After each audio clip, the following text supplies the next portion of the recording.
stung as everyone watched in amazement. "That's her!" the prince kept on screaming. "She is the one! I found her!" The other maidens were shocked. They couldn't believe what was going on. Uli, the palm kernel girl.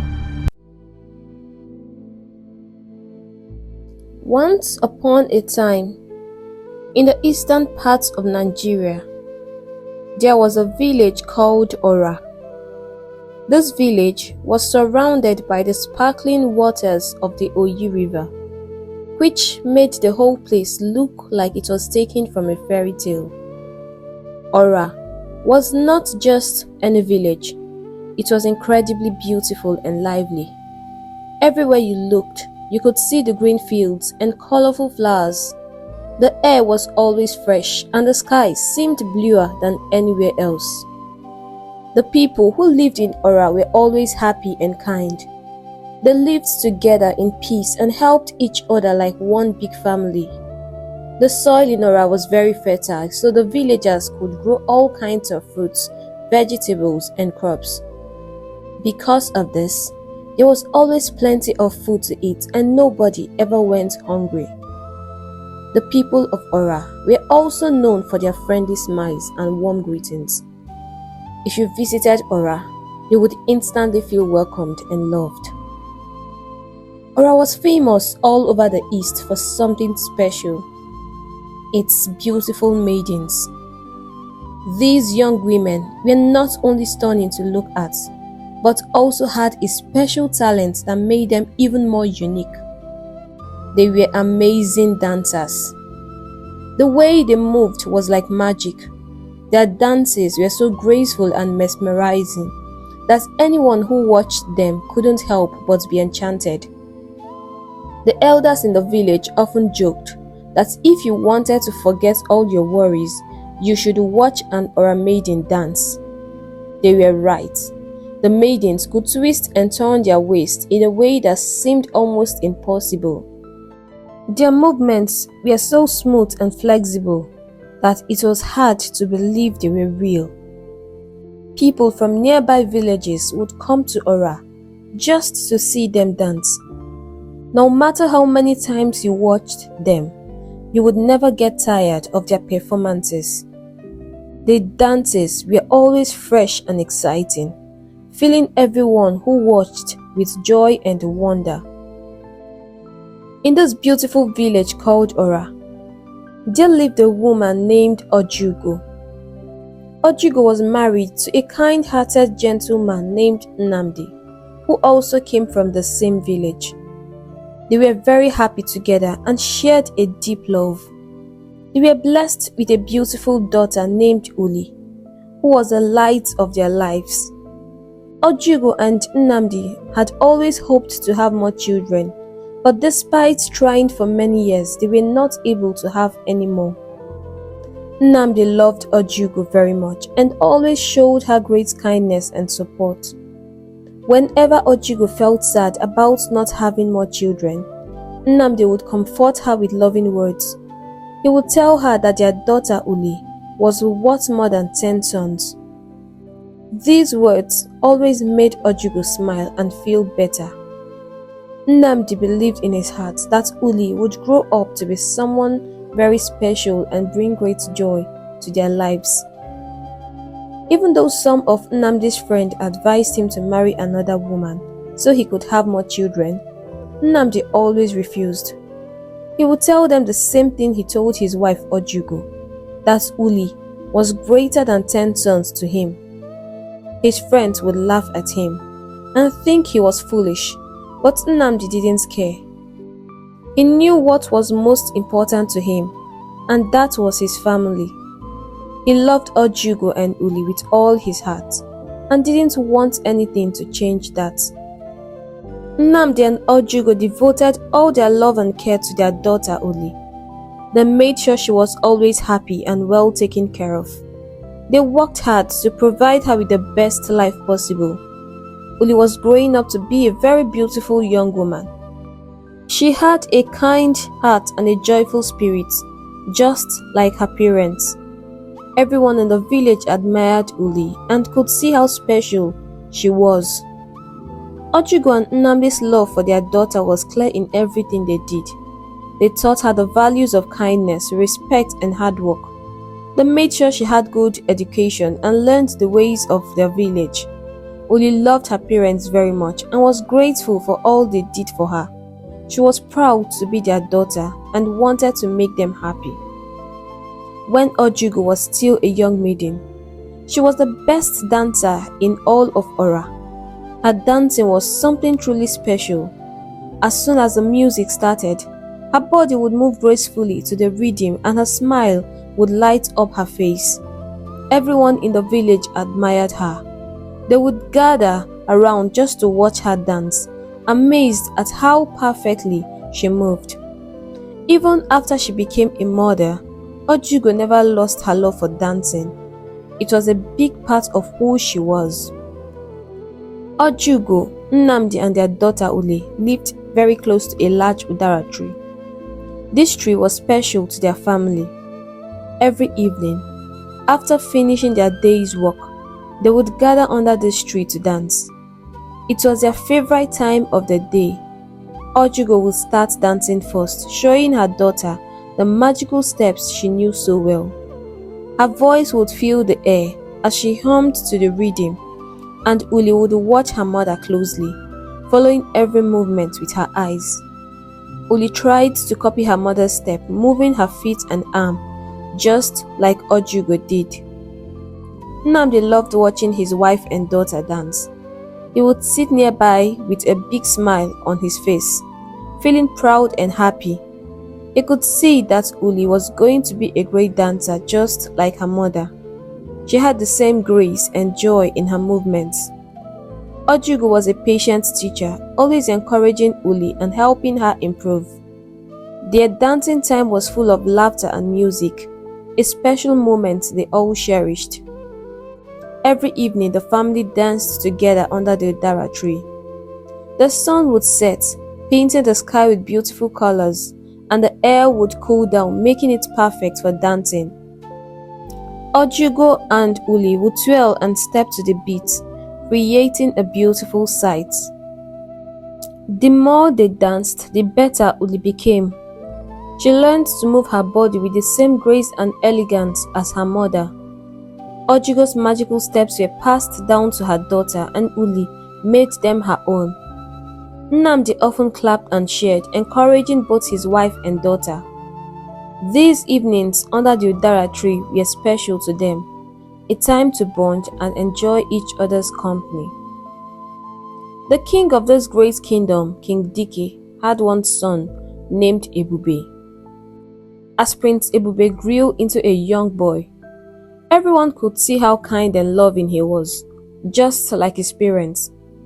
He was always happy and eager to be involved in all the affairs of the kingdom, whether it was helping with decisions or learning about their traditions. Prince Ebube wanted to be part of everything. Ebube had a deep love for their culture. He was fascinated by the beautiful costumes and traditions of their village. He would often walk around admiring the colorful clothes, the delicious foods, and the joyful songs of his people.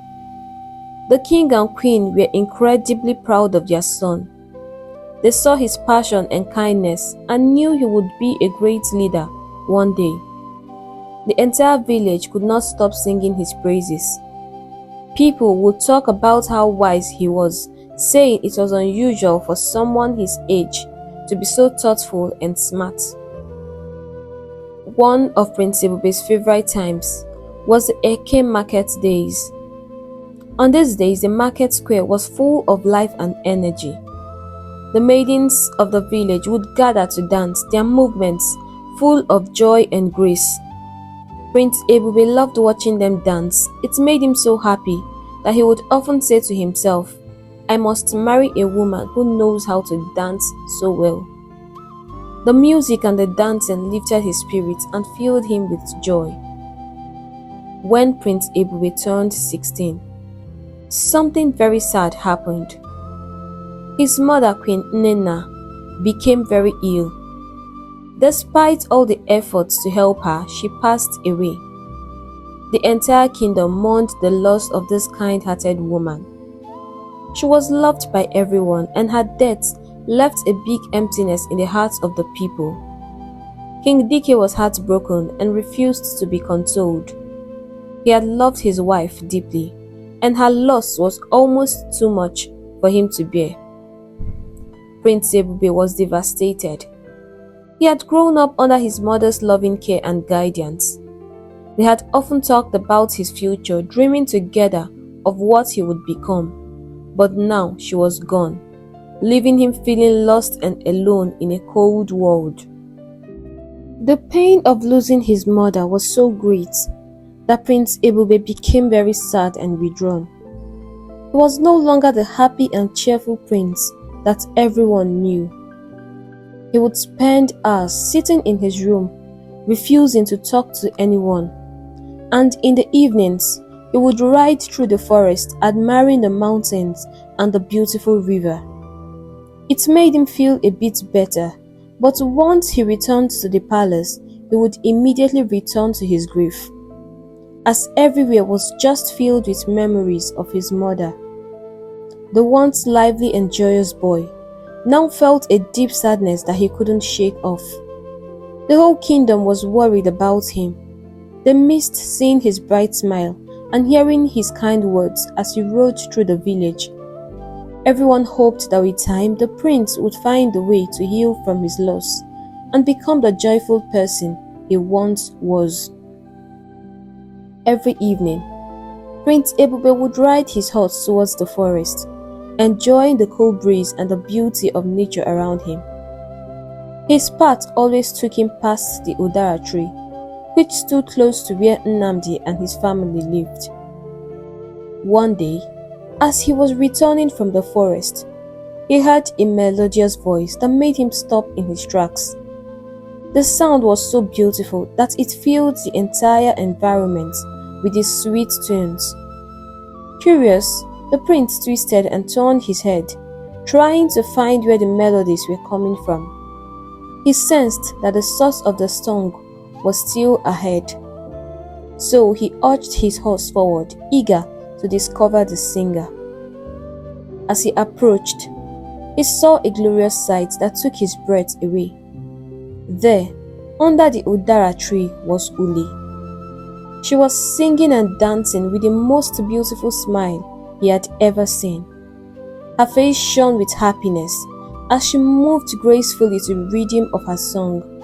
Her parents, Nnamdi and Ojugo, watched her with excitement, clapping and cheering her on. It was clear that Uli was even more gifted than her mother, who had been the best dancer in Ora. Prince Ebube found himself smiling as he watched Uli. It was the first time he had felt this way since his mother's death. The sadness that weighed heavily on his heart seemed to melt away as he listened to her sweet voice and watched her graceful movements. He marveled at how one person could be so talented at both singing and dancing. Her voice was like magic, capable of calming even the scariest storm. Her dance was a sight to behold, full of energy and joy. From that day on, Prince Ebube stopped going to the forest. Instead, he would ride towards the Udara tree every evening. From a distance, he would observe Uli and her family as they enjoyed their evenings. He watched as Uli sang and danced, bringing joy to everyone around her. Her parents were so proud of her, and their love for each other was clear to see. These moments filled the prince with a sense of peace and happiness that he had not felt in a long time. The more Prince Ebube watched Uli, the more he began to heal. The heavy sadness in his heart started to lift, and he found himself smiling more often. He began to feel like his old self again, full of life and joy. The sight of Uli dancing and singing under the tree became the highlight of his day. It reminded him of the beauty and goodness in the world, even after experiencing such a great loss. One day, something very sad happened that changed everything. Nnamdi and Ojugo, Uli's loving parents, were traveling to a faraway kingdom to buy goods for the market. They needed these goods to sell and make a living. On their way back home, they had to travel by sea. Suddenly, a terrible storm began. The wind howled and the waves grew very tall and fierce. The sailor tried his best to control the boat and get everyone safely to the shore, but the storm was too strong. The boat couldn't withstand the powerful waves and it capsized, throwing everyone into the water. Sadly, everyone on the boat, including Ojugo and Nnamdi, drowned in the river. Meanwhile, Uli was at home sitting in front of the house and waiting for her parents to return. She was excited to see them and hear about their journey. As the sun began to set and it grew late, she started to worry.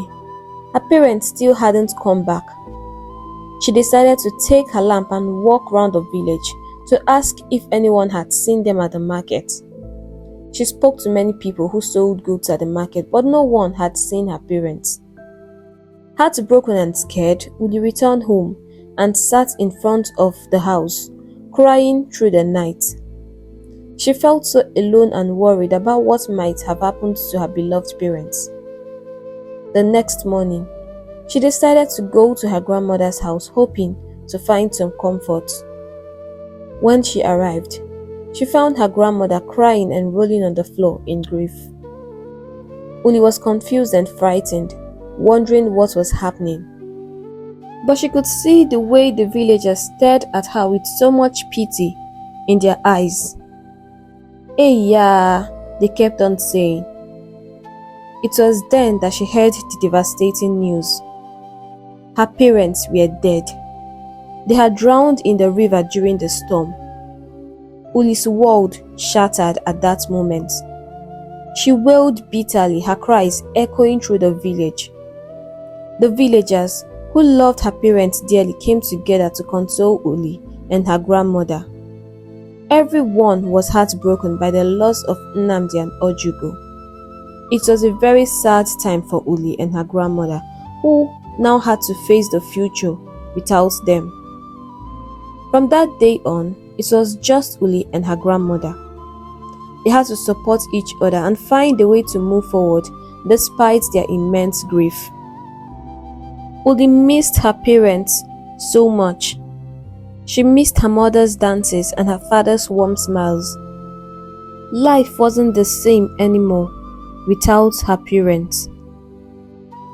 During this sad time, Prince Ebube continued his visits to the Udara tree, hoping to see Uli and her family. Each evening, he would ride his horse to the spot where he used to watch Uli dance and sing. But no matter how many times he visited, he never saw them again. He began to worry, wondering where they had gone or what had happened to them. After several weeks of going to the Udara tree and finding it empty, Prince Ebube decided to stop visiting. However, he never stopped thinking about Uli. He missed her beautiful smile and graceful dances. The memory of her joy and talent stayed with him, and he often wished he could see her again, even if it was just for a moment. Things became very difficult after the death of Ojugo and Nnamdi. Uli's grandmother was old and weak, and she couldn't do much to help. Immediately after her parents died, Uli's father's uncles came and took over their house, the one near the Udara tree, and all her father's farmland. They left Uli with nothing. There was no one who could fight them back or stop them from taking everything. Uli was left with only a small piece of land close to her grandmother's house. She planted cocoyam there, and it became their main source of food.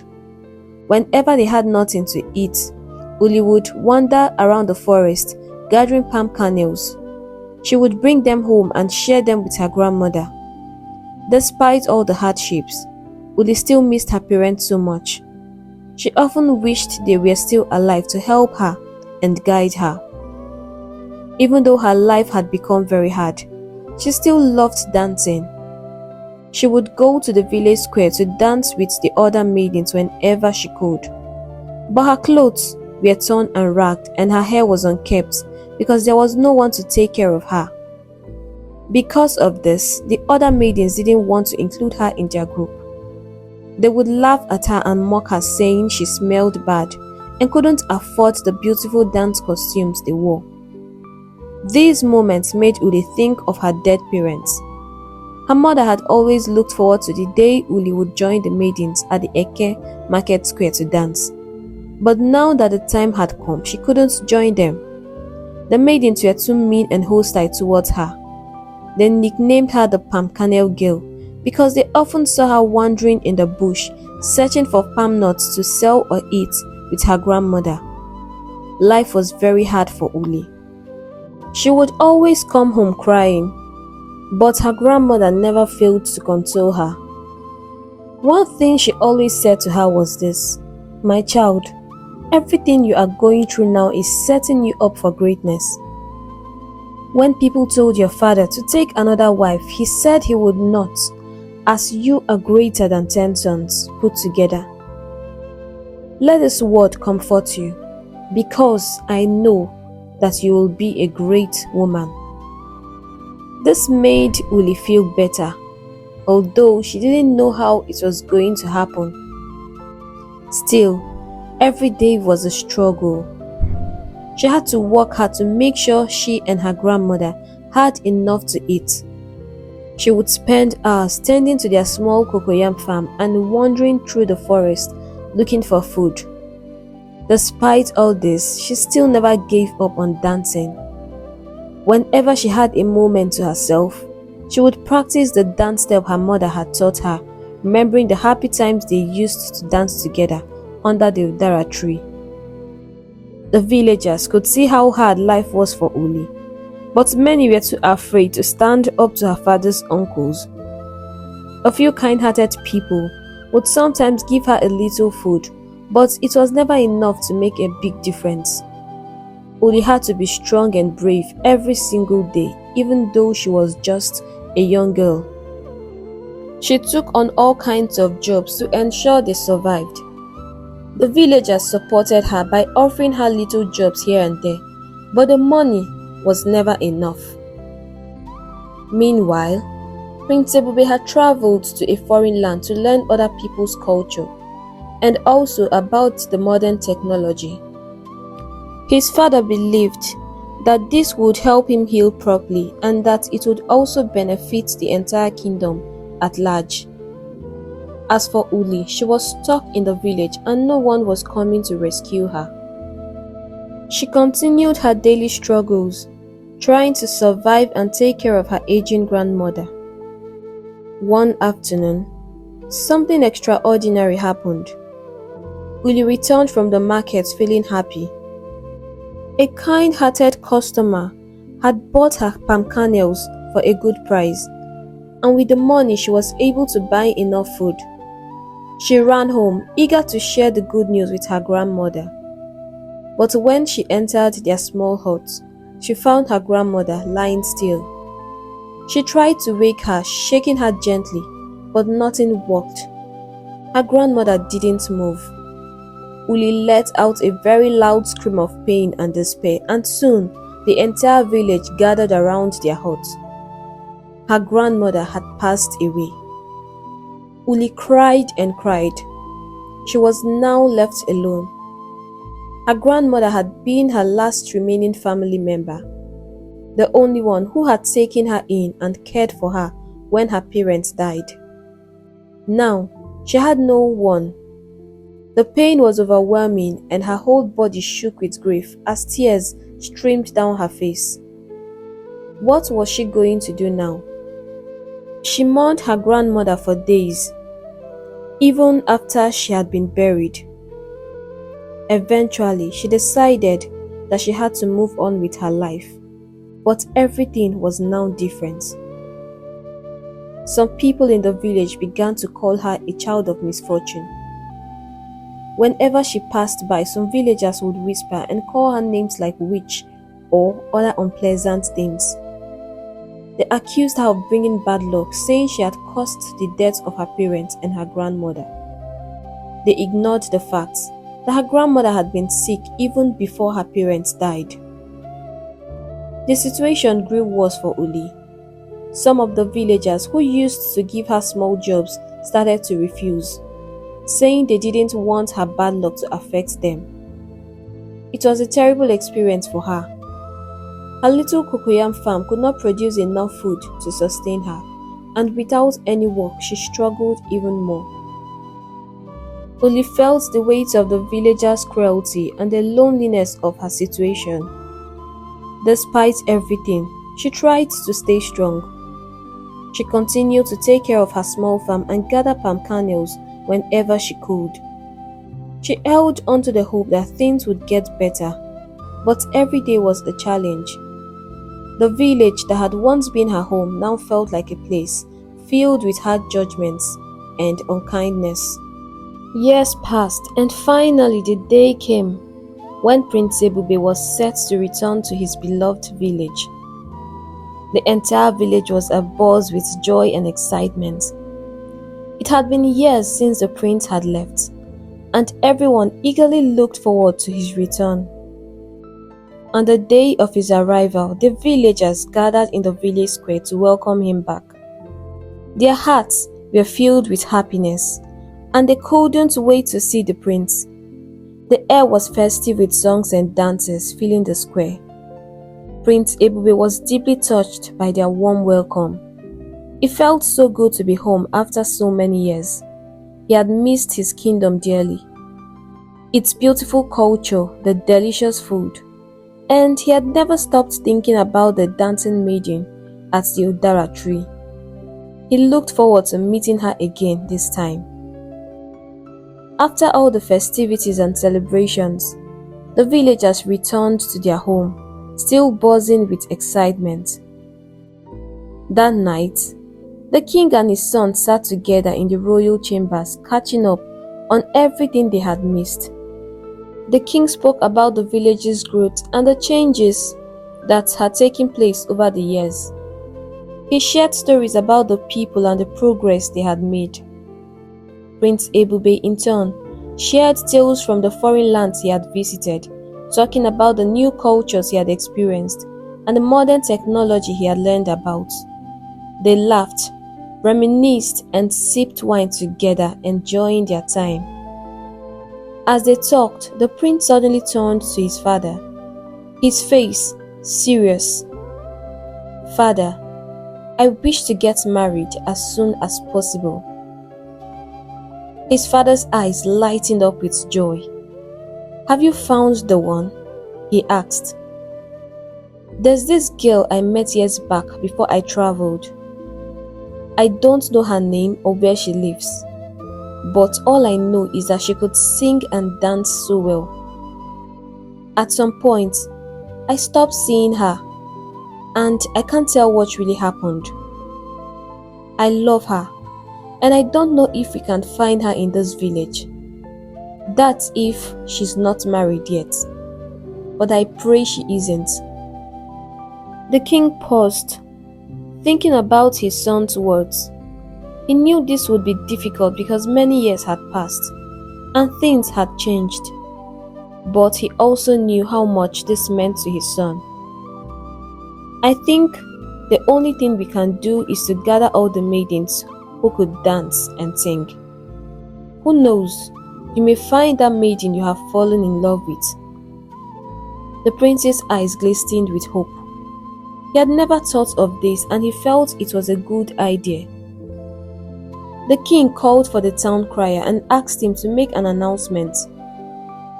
The town crier's voice echoed through the village, inviting all the maidens who could dance to come to the palace in 4 market days. The news spread quickly, and the village was filled with anticipation once again. The entire village buzzed with excitement as the news spread about the upcoming contest. The young maidens jubilated, seeing this as a rare opportunity to marry the prince. They gathered under the big tree at the village square, chattering animatedly about their dreams of becoming the next queen of the great kingdom. Chisom, a very beautiful and proud maiden, paraded herself confidently. "By the time the prince sees me, he will declare me the winner immediately, without even seeing me dance," she boasted. "I am the most beautiful girl in this kingdom." "But I dance better," another girl interjected. "The prince wants a maiden who can dance." The discussion continued heatedly until Uli joined them under the tree. "What is this palm kernel girl doing here?" they mocked her. "Please, I just want to join the contest. I can dance. I don't dream of becoming the winner, but I just want to showcase my talent," she said quietly. Chisom turned to her with disdain. "This is a dance for the prince, and it's for good-looking maidens, not a poverty-stricken girl like you. It's an insult for someone like you to stand before the prince. Have you ever taken a look at yourself before?"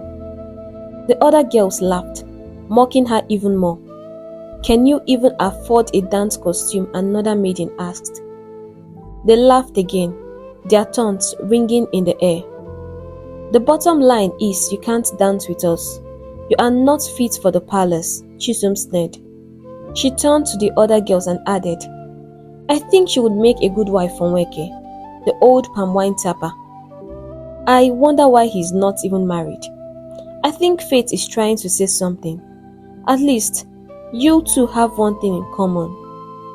"They both love wandering around the bush," the other girls echoed, bustling into laughter. Uli couldn't bear the humiliation any longer. She turned and ran away, tears streaming down her face. She felt a deep sense of shame and sorrow. How could they be so cruel? All she wanted was a chance to dance, to show her talent and honor the memory of her mother. But the laughter and mockery of the other maidens made her feel small and unworthy. She ran to the safety of her small hut, where she could cry freely, away from their harsh words and jeering faces. The maidens rehearsed tirelessly. Every evening, they gathered under the big tree, practicing as hard as they could. Each one of them wanted to win the heart of the prince. They danced with determination and grace, hoping to be the one chosen. Whenever Uli heard the sound of the drums, she would go close to the bush where she could hear the music more clearly. In that bush, she would dance gleefully, her whole body moving to the rhythm of the music and her heart filled with joy. In her mind, she could see her mother and father watching her and cheering her on.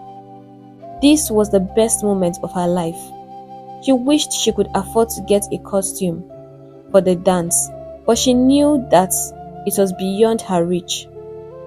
As the day of the contest approached, the entire village bustled with preparations. The young maidens filled the market, buying beautiful and expensive costumes. Mothers were seen assisting their daughters, boasting that their child would win the heart of the prince. No one remembered Uli.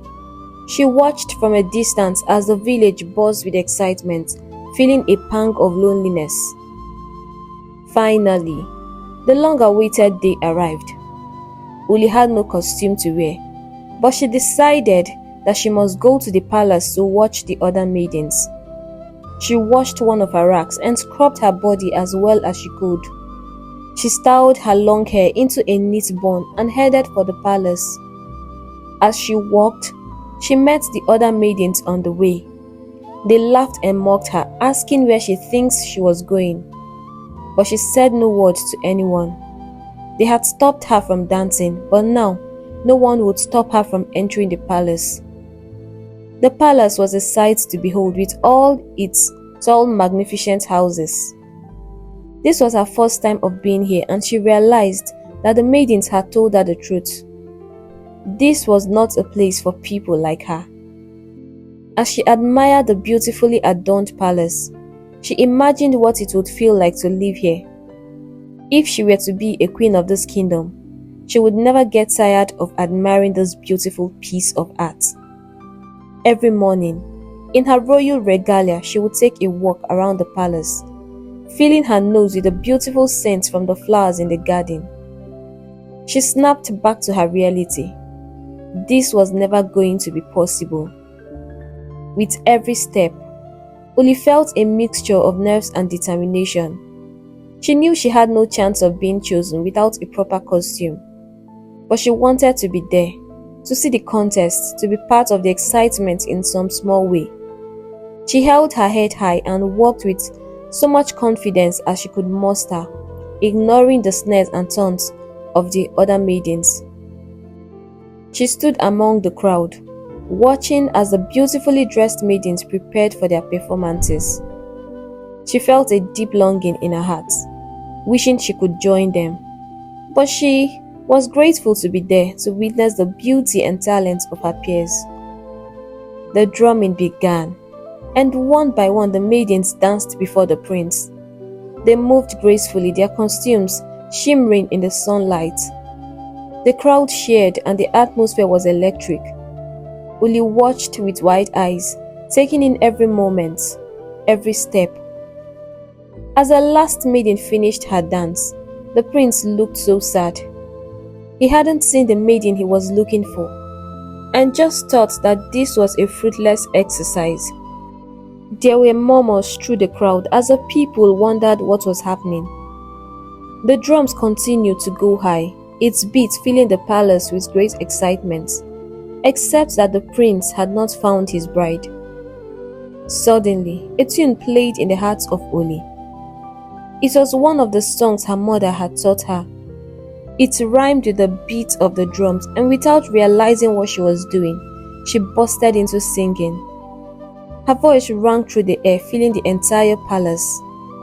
That familiar voice. The prince stood on his feet immediately, searching for where the voice was coming out from. Then, she began to move her body to the rhythm of the music, with her voice ringing in the air. "What?" the villagers exclaimed. The voice reminded them so much of Ojugo. Did she come back to life or what? They immediately gave her space as the prince was stretching his neck to see her. Uli was lost and didn't know what she was doing. She danced and sang as everyone watched in amazement. "That's her!" the prince kept on screaming. "She is the one! I found her!" The other maidens were shocked. They couldn't believe what was going on. Uli, the palm kernel girl? They didn't know she could dance this well, and what surprised them the most was that the prince loved her, even with her rags. She jolted back to reality when the prince moved close to her and embraced her. The entire kingdom was in shock. Uli couldn't believe her eyes. She felt it was her imagination or that she was dreaming. Then, holding her hands, the prince addressed the crowd. "I have found the woman of my dreams today. I met her long ago dancing under the Udara tree when I was mourning my mother. And watching her brought me so much joy and gave me the strength to live again. I was young, but I fell in love with this maiden. She disappeared suddenly, but I'm glad that I found her again. You all may be surprised, but I don't care about her background. I love her and I'm willing to spend my forever with her. I will marry her if she is willing to accept me as her husband." Tears filled Uli's eyes as she nodded, unable to speak. The crowd cheered, and the other maidens who had once mocked her now looked on in admiration. Uli had shown them that true beauty and talent come from within, and that a pure heart can achieve greatness. The maidens bowed their heads in shame. They remembered how badly they treated Uli and what had happened. They became scared of what she would do to them and ran out of the palace. The prince announced the date of his marriage to Uli. She was to remain in the palace while they took good care of her. The king was so happy. His son was always making him proud. Uli thought she was dreaming. She was given a very beautiful room in the palace and a maid to care for her. She took her bath, changed her clothes, braided her hair and looked stunning. The prince could not believe his eyes when he saw her. She looked extraordinarily beautiful. He was so kind and gentle with her that she couldn't help but love the prince. No one had shown her such form of kindness before. When she sat with the prince that night, the prince asked her why she suddenly disappeared, and then she shared her story with him, all that she had gone through. The prince was so sad that he comforted her, but he swore to punish her father's uncle for the pains they had caused her. They got married in a lavish ceremony. The people couldn't believe their eyes when Uli stepped out. She looked like the goddess of the land, beautiful and radiant. The prince could not take his eyes off her. They held each other and made a promise of everlasting love, as the entire village cheered them up. The maidens were still scared of what Uli would do to them. As the celebration was going on, they decided to go ask for her forgiveness. They had learned their lesson to treat everyone with kindness, as no one knows tomorrow. They held onto her knees and cried. Uli forgave them and advised them to learn how to show kindness to everyone, regardless of their status. The maidens thanked her and promised to turn a new leaf. The villagers celebrated long into the night, rejoicing in the union of Prince Ebube and Uli. It was a new beginning for Uli, who had faced so many hardships, and a reminder to everyone that kindness, determination, and a love for what you can do can change your life in the most unexpected ways. She remembered the words of her father, and tears filled her eyes. Uli lived happily with her husband, and when he became the king, they ruled Ora kingdom with great kindness and humility. They were blessed with beautiful children, and they lived happily ever after. Hey besties, thank you for watching this amazing story, and I hope you enjoyed it as much as I enjoyed making the story. I would love you to drop your lessons in the comment section. If you are yet to subscribe to our channel, please do not leave this video without hitting the subscribe button and turning on your notification bell so that you get notified whenever we post new stories. Thank you for your support and your encouraging words. I love them so much and I enjoy reading your beautiful comments. Right now, I'll have to go and see you in the next story. Bye!